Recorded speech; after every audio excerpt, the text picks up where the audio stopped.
Salam kerahiman. Hari ini 11 September.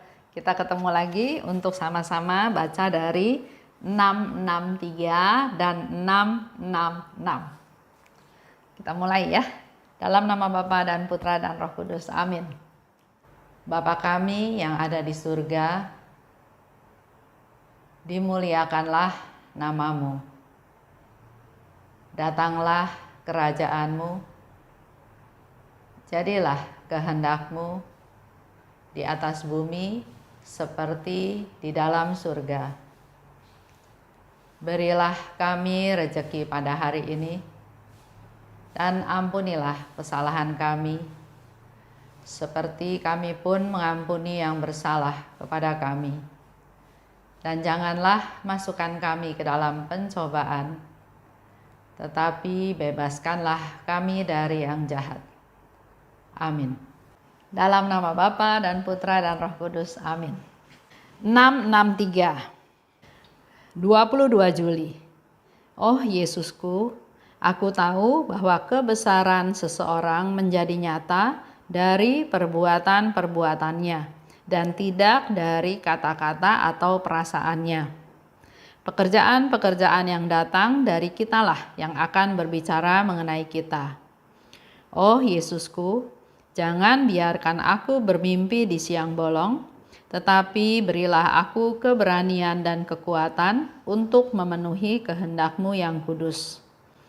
Yesus, kalau Engkau ingin meninggalkan aku dalam ketidakpastian, bahkan sampai ke akhir hayatku, terpujilah nama-Mu yang kudus. 666. Aku tahu bahwa semua perjuangan untuk mewujudkan kesempurnaan dan semua kesucian bertumpu pada kehendak Allah. Pemenuhan kehendak Allah secara sempurna merupakan kematangan dalam kekudusan. Dalam hal ini tidak ada ruang untuk keraguan-raguan. Menerima terang Allah dan mengetahui apa yang dikehendaki Allah, tetapi tidak melaksanakannya adalah suatu penghinaan besar terhadap kemuliaan Allah. Jiwa seperti itu patut ditinggalkan sama sekali oleh Allah. Ia mirip dengan Lucifer, yang memiliki terang cemerlang, tetapi tidak melaksanakan kehendak Allah. Ketenangan yang aneh meliputi jiwaku ketika aku merenungkan bahwa kendati segala kesulitan, aku selalu dengan setia mengikuti kehendak Allah yang aku ketahui. Oh Yesus, berilah aku rahmat supaya kehendak-Mu yang sudah ku ketahui, ku wujudkan, ya Allah. Bicara tentang kehendak Allah ya. 22 Juli 1936.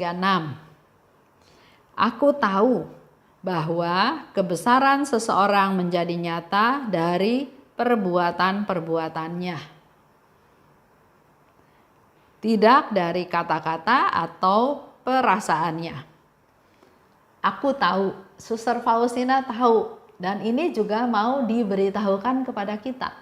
Jadi kebesaran seseorang, kehebatan dalam tanda kutip, kehebatan seseorang bukan dari kata-katanya atau dari perasaannya, tapi dari perbuatan-perbuatannya. Pekerjaan-pekerjaan yang datang dari kitalah yang akan berbicara mengenai siapa kita. Dari apa yang kita lakukan, itu orang tahu kita ini siapa. Contoh ya, misalnya ada yang meninggal. Sebagian orang melakukan dengan kata-kata, turut berduka cita, turut bersimpati, turut sedih karena engkau kehilangan orang yang engkau kasihi, dengan berbagai kata-kata ya. Atau juga bisa dengan perasaan, ikut berempati, ikut sedih, ikut merasakan kesedihan karena dia merasa kehilangan. Tapi dikatakan di sini orang itu baru dikenal kebesarannya dari perbuatannya, bukan dari kata-katanya, bukan dari perasaannya. Saya mau kasih contoh, ada satu teman ya di dalam satu komunitas. Kalau ada yang meninggal, dia bisa melupakan segala pekerjaannya, segala aktivitasnya, segala kegiatannya. Dia mengutamakan pelayanan untuk yang meninggal tersebut. Dia menyiapkan lagu-lagunya, dia langsung mencari organis, dia yang memimpin pujian dalam perayaan Ekaristi tersebut tanpa diminta. Dia selalu siap sedia. Itu kalau di kalangan komunitas atau keluarga besar atau saudara atau teman dari anggota komunitas. Tapi pernah suatu kali dalam satu keadaan yang nggak memungkinkan, kalau nggak salah waktu itu hujan besar atau banjir besar ya, saya lupa. Tapi ada salah satu orang tua dari anggota komunitas meninggal dan rumah dukanya itu jauh. Kami semua memang merasa nggak mungkin pergi ke sana. Hujan, banjir, jauh ya. Tapi orang tersebut, teman saya ini, dengan komitnya dia pergi sendiri. Dia pergi sendiri, dia bawa organis, dia di sana bernyanyi, ikut supaya perayaan Ekaristinya menjadi lebih meriah, lebih husuk karena dia hadir di sana.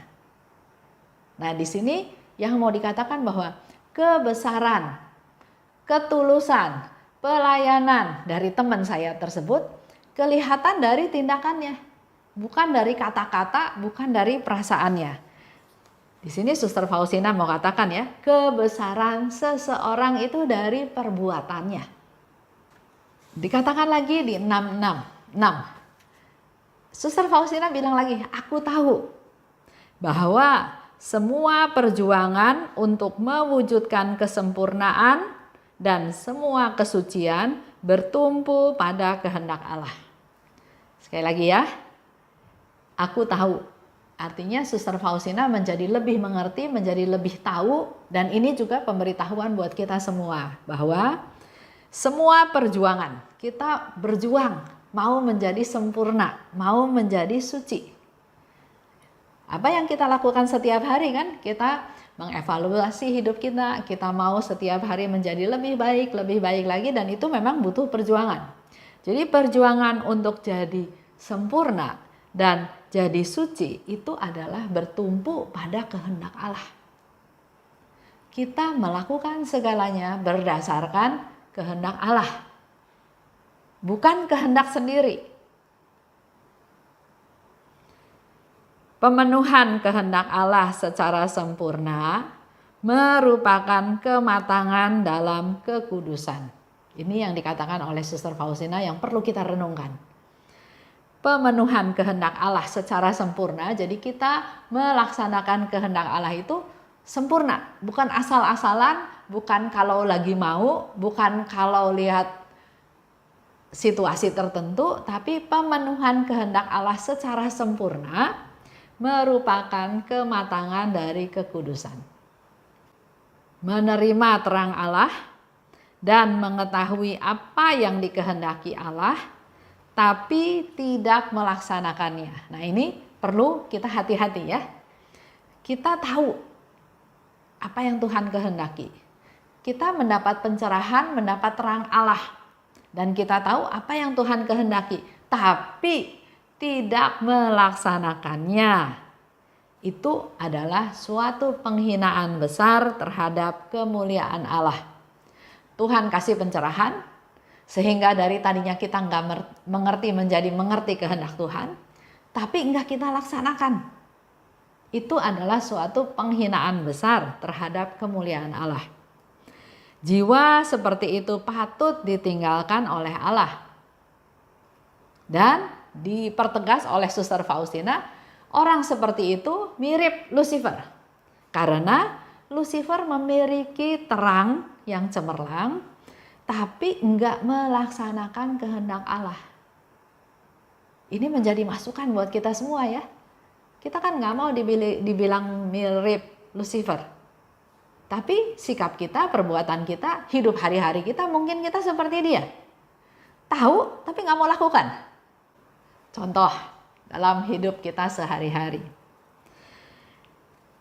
Dalam pernikahan ada janji kesetiaan. Istri setia kepada suami, suami juga meninggalkan orang tuanya, bersatu dengan istrinya, setia juga kepada istrinya. Tahu janji-janji tersebut harus setia, tapi enggak melaksanakan. Contoh ya, misalnya ada suami istri.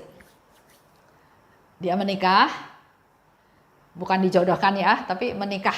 Memang sama-sama suka menikah, mulai dari hidup dari nol, mulai hidup susah, berjuang bersama-sama terus sampai akhirnya hidupnya berkecukupan. Karena dia hidupnya berkecukupan, otomatis juga punya teman-teman yang berkecukupan. Teman-temannya makin banyak. Dia karena bergaul dengan teman-temannya yang dalam tanda kutip salah, dia merasa dia mampu, dia merasa dia harus bisa menunjukkan kehebatannya. Ya, dia punya uang, sukses, dia punya teman, dia punya banyak kuasa, artinya saya mau ini, kamu mau apa? Nggak ada yang bisa larang saya. Ini hasil jerih payah saya. Ini kesuksesan saya. Saya mau menunjukkan kehebatan saya, kesuksesan saya kepada orang-orang di sekitar saya. Dia merasa ini hebat, ini hebatnya dia. Tapi tanpa dia sadari itu justru kelemahannya dia. Ya. Nah, salah satu yang dia lakukan, yang dia merasa hebat itu adalah saya mau manjain diri saya. Saya dari muda sudah hidup susah, sekarang saya sudah mampu, saya sudah kaya, saya mau memanjakan hidup saya, mau memanjakan diri saya dengan memenuhi nafsu-nafsu saya.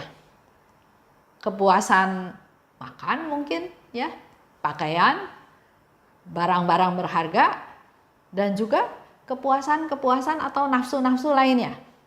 Hanya untuk sekedar menunjukkan bahwa saya punya kehendak bebas.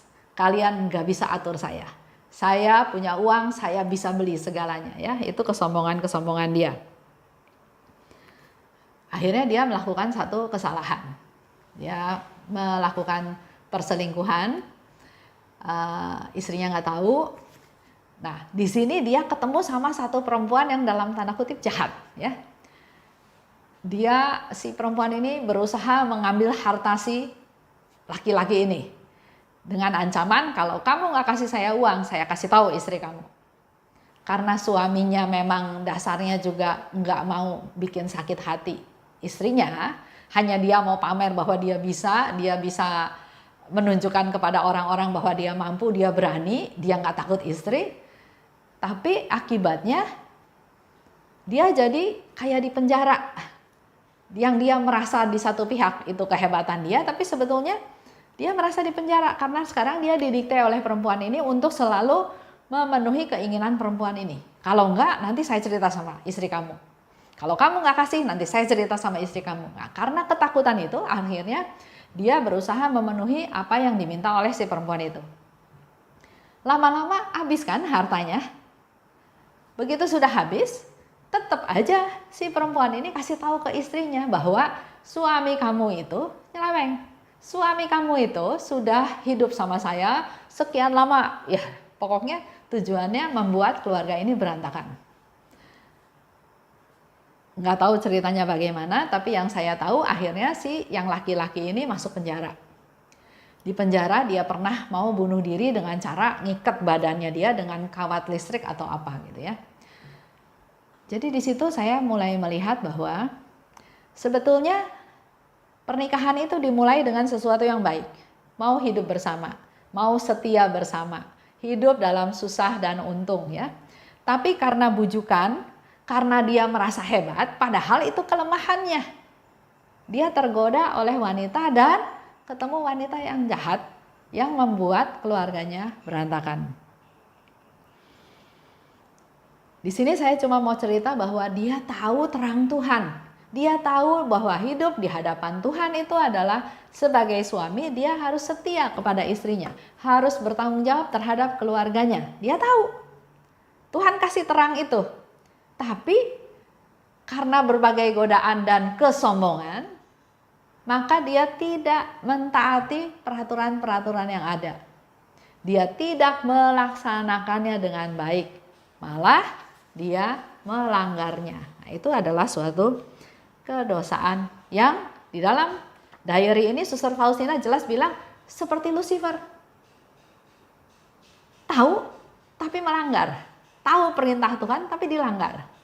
Nah, kita jangan masuk ke kategori seperti itu ya.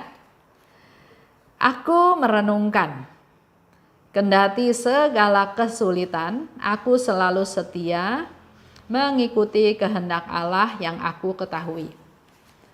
Kembali lagi kepada Suster Faustina, dia katakan, aku selalu merenungkan. Walaupun ada banyak kesulitan, tapi jangan stop di kesulitan itu. Dia harus bisa melihat yang lebih besar, aku mau melaksanakan kehendak Allah. Dan kalau untuk melaksanakan kehendak Allah ini menghadapi kesulitan, menghadapi tantangan, menghadapi hal-hal yang mungkin dalam tanda kutip merugikan kepuasan jasmani, harus berani didobrak, harus berani melakukan penyangkalan diri, harus berani melepaskan godaan-godaan duniawi itu, karena kembali lagi tujuan kita adalah melaksanakan kehendak Allah supaya suatu hari nanti kita ada bersama-sama dengan Allah di surga. Doanya Suster Faustina, oh Yesus, berilah aku rahmat supaya kehendak-Mu yang sudah ku ketahui ku wujudkan ya Allah. Itu menjadi doa kita semua ya, dalam doa penutup pertemuan pada hari ini. Kita tutup dengan doa seperti yang Suster Faustina ajarkan. Dalam nama Bapa dan Putra dan Roh Kudus. Amin. Terima kasih Bapa atas rahmat-Mu yang Kau berikan pada hari ini. Dan sebagai penutup kami ingin berdoa seperti doa yang dipanjatkan oleh Suster Faustina kepada Tuhan Yesus. Oh Yesus, berilah aku rahmat supaya kehendak-Mu yang sudah ku ketahui ku wujudkan ya Allah. Sungguh Bapa, kami mohon rahmat-Mu agar kami bisa mengetahui kehendak-Mu dan mampu untuk mewujudkannya. Kemuliaan kepada Bapa dan Putra dan Roh Kudus seperti pada permulaan, sekarang, selalu dan sepanjang segala abad. Amin. Dalam nama Bapa dan Putra dan Roh Kudus. Amin. Salam kerahiman.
serta bersorak-sorai bergembira.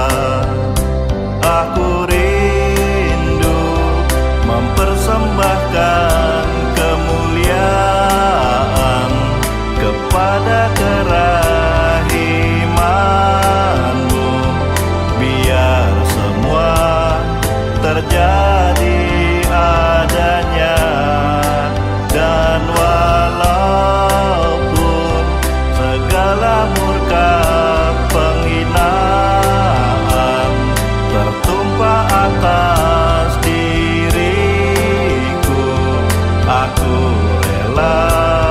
bagi